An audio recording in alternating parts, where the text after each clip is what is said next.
So, for a smaller business, say without a dedicated compliance team, what's the simplest, most effective first step they can take to get a handle on vendor risk?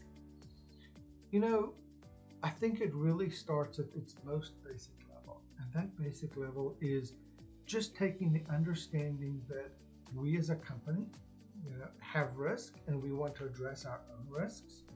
And then being able to take that, even if it's only one step further, and saying, what vendors do we have?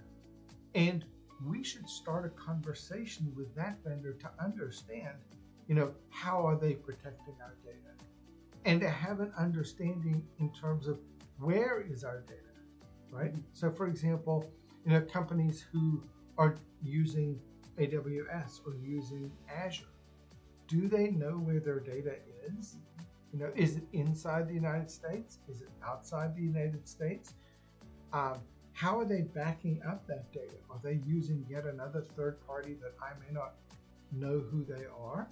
And where are they keeping our data? And so, I go through that scenario to simply say, engage with your vendors to understand, how are they connected to you?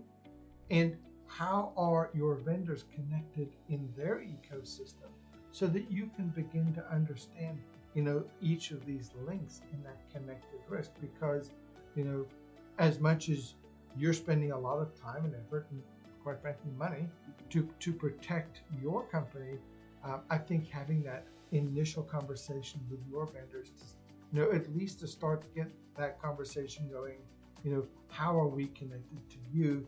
What are you doing to protect us? How do we know that our contract is clearly outlines, what our expectations should be in the event of a breach? And really just kind of opening the door and really starting to think about that. I feel like as a small business, as a medium-sized business, those are great conversation starters to start to have.